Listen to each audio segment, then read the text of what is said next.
Welcome to part two of the 10 questions that you must answer before investing in any real estate. For the first 10 questions, check out part one. Let's jump into it. So, question number 11 is who pays the utility bills? So, typically, if it's single family home, very easy, right? The tenants pay the bills themselves. They're responsible for the gas, the water, the electric, the trash, everything is theirs, right? In San Francisco, I do have a makeshift duplex. It's not a legal duplex, so there are common utilities like the water is common, gas, electric's common. So as a landlord, I have to cover that, and I bake it into their rent. So I'll upcharge their rent a little bit to include utilities, and then I'll cover the utilities myself. But it's always best to have the tenants cover utilities themselves because they have more skin in the game, right? Like if they just play a flat rate, they can leave the AC on all day and have the windows open, or have the heater on, have the windows open, turn on the sink, leave it on all day, and waste a lot of water. In apartment complexes, once again, when I bought my 26 unit apartment complex, it was called all bills paid, which means the landlord covers the water, the trash, gas, electric, and the tenant pays a flat rate. In apartments, that's a huge no-no, right? For apartments, you want to just pay as a landlord the water and the trash. And some landlords, depending on which state, will do something called RUBS, Rent Utility Billing System, where they'll charge a flat rate to bill back the water and the trash to the tenants. So, for example, if it's a one bedroom, they might bill back $50. If it's a two bedroom, they might bill back $100, and it's a flat rate to bump up your rent. So, when I took over my 26 unit, it was all bills paid. When I renewed leases and brought in new tenants, I made it very clear that they had to cover their own electricity, their own gas, water, and trash is included. So most typical apartments, landlord covers water, trash, and then the tenants will cover their own electric bill and their own gas bill. If there's like a common area, like a common laundry, then the landlord must cover that. So that's who covers the utilities, right? So remember, you want the tenants to pay their utilities, all of them, if possible, right? If you can build back some water and trash, do it if it's common for that market. So, question number 12 is what if the tenant causes damage to the property? So, this is one that's I'm going through right now, actually. So, typically, when I do a security deposit, it's 1 month's rent. I think in California, the max is 2 months of rent. So, if you're charging, let's just say, $2,000 in rent, then 1 month security deposit is $2,000, and a 2 month would be $4,000. But the issue becomes, obviously, if a tenant trashed my entire single family home, $4,000 is not going to be enough to repair everything, right? Like if they destroyed my kitchen, it's going to cost me $30,000 to, um, you know, re- replace my kitchen. And my apartment complex, I had to evict two tenants because we found out that they were doing Sharpie art and permanent marker on the walls of the units I just freshly painted, right? And then one tenant like punched a hole in the bathroom wall, and there's like a huge gaping hole in the wall. So my property manager speculate that maybe they're on top of some type of drugs, and when they went and they're drug high, they would draw Sharpie art all over the wall. So the rent was only like $500, right? So my security deposit was $500, and so obviously I got quotes to, two quotes to basically bring back those two units back to rent ready, and my general contractor quoted me 3,000 for one and 5,000 for the other, and I was just like, that's just way too high. Like you just renovated these units for $5,000 each. Why is it going to cost me another $3,000 and $5,000 just to touch it up?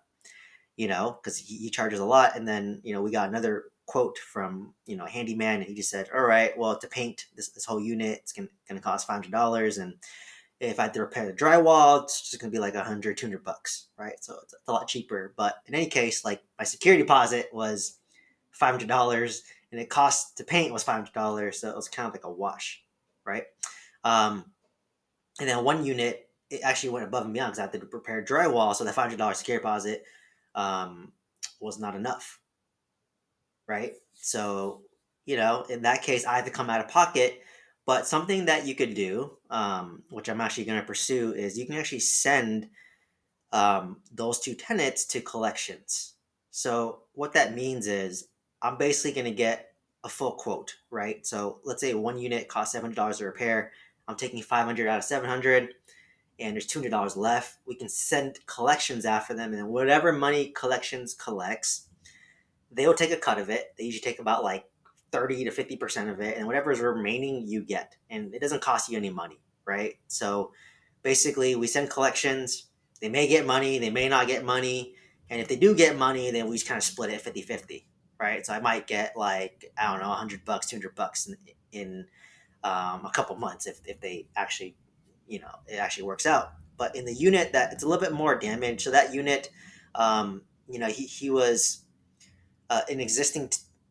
No, he wasn't. He was actually a new tenant that we brought in, and usually we do no smoking inside the unit, right? And this is where the issue falls because we repainted everything. We got rent ready. He smoked.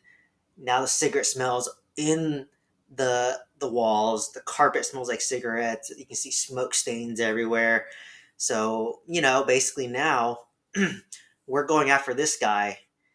So not only did he do Sharpie all over the walls, it smells like cigarettes. The wall smells like cigarettes. The carpet smells like cigarettes. So I got a quote for the painting the walls, which is $500. But now we're going after this tenant for collections in terms of damaging the carpet faster than it should have been. Right, like this carpet when we rented it out like less than a year ago, we cleaned it. It was still in great condition, but now it's unusable because it smells like cigarette smoke. So we're actually replacing it with LVP flooring. So for that cost to do that, I'm gonna go after him for collections, and if they are successful, I'll get some money. But just keep in mind, like the success rate's not very high for collections because a lot of these tenants, they're living paycheck to paycheck. And if you're going after them for like $2,000, there's no way they're gonna have $2,000, right? So for me, it's just kind of like we're gonna go through the process. If I get money, great. If not, it's fine. As long as most of the costs can be covered. So that's the risk you take as a landlord, right? Like the security deposit is nothing in the relative scheme of things if they trash the entire apartment. So that's why it's key to kind of like pop in, whether it's quarterly inspections to see how the units are doing, or even monthly if you have the wherewithal. But that's the risk you take, and that's one of the joys of investing in real estate. So question number 13 is, what if the tenant refuses to pay rent? So, when you own enough real estate like me, there's a lot of tenants that like don't pay rent and we have to evict them, right? So, for my 26 units, ironically, the two that were doing Sharpie art over the wall, they weren't paying rent for the past 2 months. And, what happens with these type of tenants is once they figure out like one tenant is not paying rent, then all tenants will not pay rent. And that was the issue that I was having in my mobile home park, where it was a lot harder to evict the tenants that own their own homes, right? Because they're just paying $200 for lot rent, and during COVID, it was hard to get like a eviction court date. So they knew that I couldn't evict a tenant that wasn't paying, and then tenants talk. So they're telling all the other tenants who own their own homes that, hey, like we're not paying lot rent, they can't evict us, and it's hard. So they'll tell them, and they all stop paying too, right? So that's one of the reasons why kind of led me to sell my mobile home park. On top of my property manager for the mobile parks not that great. So I didn't like them. There's no replacement. So I just want to move on. Right. But for my apartments, if they stop paying rent in Oklahoma, it's an easy 15-day notice. So it's called a 7-15 notice. So basically, if they violate the lease, they have 7 days to fix it. And if they don't fix it in 7 days, they have another 8 days for a total of 15 days to leave before we evict them. And Oklahoma, because they know that they do get evicted, um, they usually will leave, right? The moment they get a 15-day notice, they'll just leave immediately and then get away with, whatever rent they didn't pay. So typically we'll just take, you know, whatever security deposit they have left over to cover whatever rent I'm missing, as well as any repairs, and hopefully it covers enough, and whatever's left over you return to the tenant, right?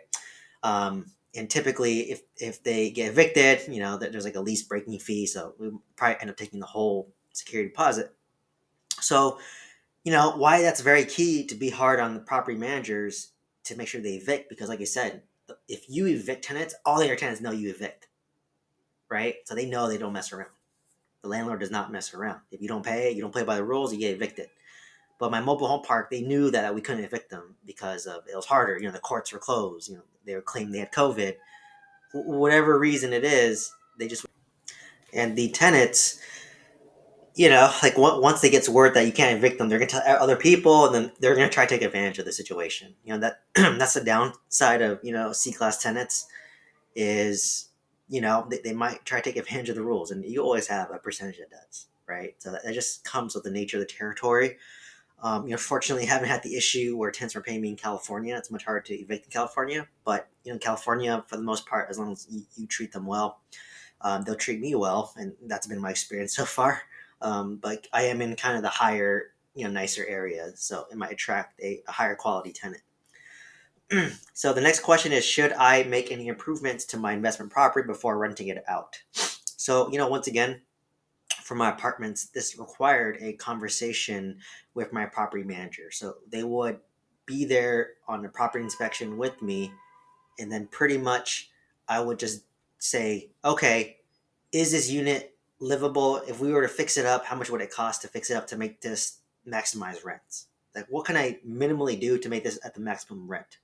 Right? If I don't have to do much, it can get the max rents. That's great. If I have to renovate, replace everything to get the max rents, then right? So you have to analyze every unit. If the unit's too bad, you have to replace everything. And I did that for like 10 to 14 of my units in my 26. They were just way too bad, like not nice enough. So 14 brand new, right? And then the remaining 12, we assess like, okay, this one, if we just do, touch up paint here, repairs here, it's enough to rent a little bit under market rent, right? So it really depends on what your goal is. But usually, if you have nice units that are brand new, it's easier to rent out. You get market rent, you get better tenants. They like the house. It's new, it's nice, it feels like A class, even though it's C class. So you have happy tenants and they'll stay there for a long time. Versus units that are not as nice, they're more affordable. So you're going to attract somebody who, may not make as much money.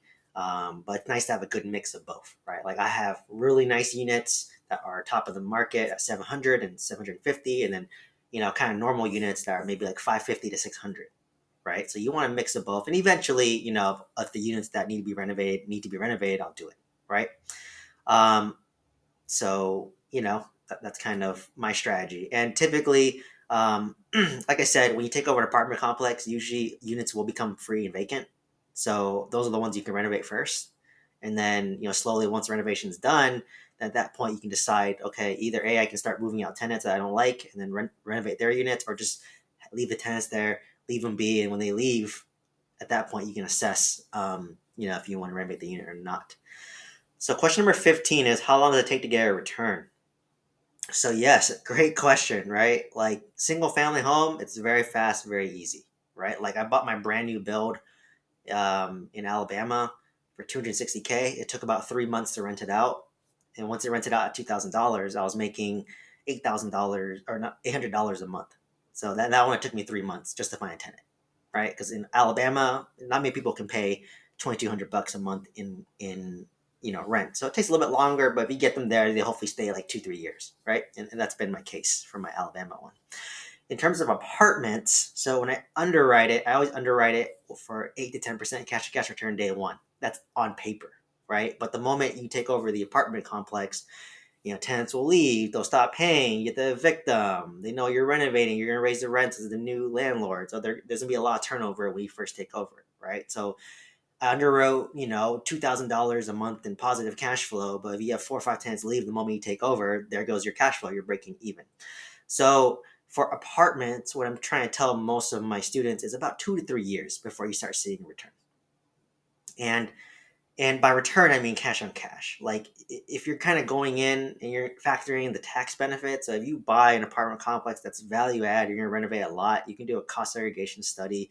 You can accelerate bonus depreciation. You can write that off against other passive income or active income if you're a real estate professional. So if you're buying real estate for the tax benefits, then the moment you buy it, you get a return, right? If you buy a $500,000 apartment complex and you can do a cost segregation study on it and write off 30% of that day one. So what is that? That's almost like 150,000 to 175,000.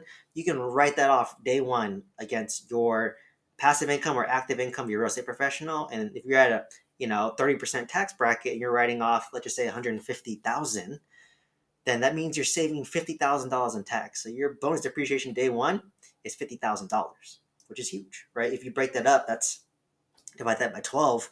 That's almost $4,000 a month in cash flow in a sense through tax savings. So the first 1 to 3 years, it's mostly tax benefits, and after 3 year, 2 to 3 and beyond, that's when the cash flow kicks in. Because for my 26 unit, right, like what I did was when I bought it, 24 out of 26 were occupied. The moment I took over, we dipped to around like maybe 16 out of 26. So I had about, eight, tenants leave, 6 to 8 tenants leave roughly. And then we intentionally left them vacant and didn't want to rent them out because we were planning on renovating those units, right? Because the contractor was going in batches of 5. So fix 5 first, rent those out, then work on the next 5 and rent those out, right? So, that's what we did. And the moment you kind of like finish renovating a unit, you went from like 16 to 17, but then one tenant will leave. They'll go, so you go back, right? So you're constantly renting out a unit, then one tenant will leave. You rent out a unit, one tenant will leave, right? You rent out one unit, one tenant will leave. So I've been kind of hovering around like 16, 17 units and getting around, $8,000 to $10,000 a month in cash flow. And that was just to kind of break even, right? It covered my expenses. It covered my property tax, my insurance, the utilities, the loan, maybe some repairs here and there. And I reinvest that money back to fixing it up. But it basically kind of hovered at that point where I'd renovate a unit, and the tenant will leave. And I have to renovate that unit, tenant will leave, rent it out, renovate it, rent it out, tenant leaves. And because, when there's a lot of renovation going on, some tenants don't like it, right? It's noisy, you hear the hammer, a lot of activity going on. And they know that, you might raise their rents, or they just know that, I don't want to stay here anymore because they're going to raise their rents on me. And I've been getting a great deal. So, I've been kind of hovering around that like $10,000 range, but finally we hit the point where like all the units that we want to renovate, we've renovated. Like everyone's on new leases, new long-term leases. So we hit the point where like I was at 10,000, and now I rented out like 5-6 units in like 2 months. So we must be roughly at around $16,000 a month. And when the last 2 are done, I'll be close to like maybe $18,000, right? So I was at $10,000 a month for the first, probably 2 years. And then now finally, like this month, I finally hit like, when you rent out like 6 units at like $700 each, it's $1,400 extra in cash flow that you're getting, to 5,000. And, I went from like, 8 to 10K for most of the time. Then I bumped up to like 12K, and now I'm probably like close to 17K. And then at that point, once it's all rented out, you're getting like 18K a month. And then after that, every lease renewal, you slowly bump up the rents by like $25, $50. And then you times that across, 26 units, it adds up, right? Like $50 times 26 units, it's going to be about, was that 1,300? All right. So every year your cash flow increases by 30. So it'll go from 18,000 to 19,000 to 20,000 to 21,000. Right. So, that's how long it takes. So to kind of summarize that, you buy it day one, you get the tax benefits for the first 3 years. You can write that off your passive income or active income as a real estate professional. And then after you finish the value add plan, if you do a cash out refinance, that's when you get all your money back, right? You get your down payment, you get your renovation costs, more money on top. Or if you decide not to cash out your equity, you can just cash flow more because your loan base is going to be a lot lower, right? So it depends on what your goal is. If you just want to sit on cash flow and interest rates are high, just sit on it, and interest rates drop down, you can do a cash out refinance, pull a bunch of money and buy more real estate, right? So that's just kind of the strategy that I've been doing myself. So that's kind of the time window, right? It takes about 3 years at least. Question number 16 is, how can I maximize my investment property profits? So, once you stabilize the apartment, you renovate for 3 years, everything's brand new. At that point, it's just being on top of your property manager, right? Are you getting good tenants? Are you maximizing rents and decreasing expenses? It becomes a business at this point. Like, how can I increase my rents by renovating the units? Raising rents every time the lease comes up, slowly, slowly and steady. So let's say they're paying 700, it might be 715, 720, 725. But the concept is you want to always increase the rents to always be affordable, but like not too far below market.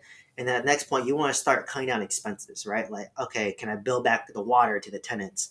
Can I install LED lights that are more, energy efficient? Can I, get more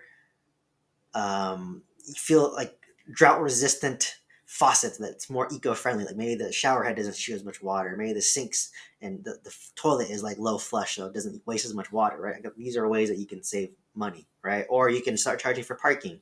Like, hey, if you want this reserve covered parking spot, then it's going to cost you like, whatever, $25 a month, right? And then that starts to increase your net operating income. Maybe you allow pets and you charge pet rent. Maybe you add a dog park and make it more pet friendly, and then you can start doing that. So basically, once it's stabilized and it's like renovated and done, you want to see how can I increase my income, whether it's increasing rents, charging pet rent, adding more amenities, or how can I decrease my expense? Like, can I get more energy efficient light bulbs, more water efficient toilets and faucets, um, just stuff like that, right? And making sure occupancy stays high and that rent is always staying up there. So that's how you maximize profits on there long term. Number 17 is how much will I need for closing costs? So I think my rule of thumb was roughly around like 3% um, of the purchase price. So, if you're buying it for, $100,000, then expect about $3,000. If it's, $500,000, about $15,000, right? So, roughly around 3%. To do that, number 18, should I hire professional property management? And the answer is a huge yes, especially if you are doing out of state investing. There's no way that I can manage my apartment complex is in Oklahoma from California that's doing massive renovations from here. Right? I need a team that I can leverage. Right. So, Oklahoma, I have a property manager. They manage the general contractor and, they give me monthly reports, updates. They're my boots on the ground. They do everything. For my ones in California, I have to self-manage that myself. I'm able to do most of it remotely, but I do rely on like my family where they might drive over and show the tenant the unit if it's vacant. Like right now, my SF unit is vacant, and if I need to show it, my dad has to drive over and show the unit to the tenant. Right, so it's a little bit more inconvenient. I could hire a property manager, but it just doesn't seem worth it to pay 10% of my rent in California when I don't really cash flow in California. When I can handle most of this pre-screening and conversations remotely, I just need someone there to like show the unit, right? So um, if you have someone that lives nearby, they can just open the door and show the unit. That's great. But so I would say it really depends, but I do both, right? If it's out of state, you definitely need property management. If it's in state, then you're nearby. You can have the option to self manage. But if you want to scale and treat this like a business, you need to have a property manager because you don't want to be dealing with this all the time. I mean, it's not terrible. Like if you have a good tenant that's there for a while, but it's just easy to leverage that out. So next one, number 19 is, do I need a home inspection? So the answer is always yes, right? For a single family home, it's cheap. It's $500. They'll tell you if the roof's good, the water heater is good, HVAC's good, does everything work, any termites, pest issues. It's nice, right? And I like paying for it because you can ask for seller repair credit. Like, hey, this like roof is like busted. Like, can I get some money back to fix the roof? And especially for apartment complexes, what I teach in my course is you have to inspect all units. If you have a 26 unit apartment complex, a 100 unit apartment complex, inspect all units, all 100 units, all 26 units, because just a handful of units that you miss can mess up everything, right? Like if you have one burned out unit that you missed and the seller doesn't tell you, because they don't have to tell you, it's going to cost you $40,000 to $50,000 to renovate that, right? So you want to know up front. I have 5 burned down units that is going to cost me $50K each, which is $250K. So I better have the renovation money up front. Versus I find out as a surprise after I own the property. So you owe, and then it's expensive, right? Like for my, I think 26 unit apartment complex, it cost me about $5,000 to $7,000 just to inspect it. So, but during the inspection, I found that the roof was end of life, and insurance wouldn't give me insurance unless I was fixing it. So I asked for $30,000 to replace the roof. Asked for another $30,000 to replace these electrical panels that were recalled. And they were a fire safety hazard. I asked for money to replace some potholes in the road because that's a safety hazard. I asked for money to replace the staircase because, it was kind of half broken. So, view it as an investment, number one. And number two is you want to know what you're getting yourself into. So, you want to know how much money to allocate towards the project. And even though I knew all this up front, it ended up costing more than I expected. So whatever you think you need, have some more on top of that. So yes, always do property inspection, right? Always do property inspection.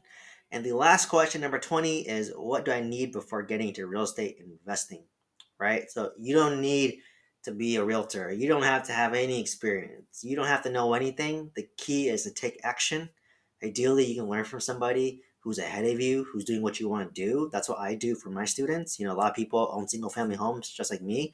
They have a high income W-2 and they have $300,000 saved up and they want to do what I did and buy apartment complexes. So that's what I do, and that's what I teach, and that's what I coach. So they can learn from me, who's one step ahead. So the key is if you're action oriented and you take action, you develop a plan, then that's how you get started, right? Like when you have a clear vision, that's when you take action. If you don't have a clear vision, it's hard to take action unless you're like me. I'm the type where I can take action without a vision.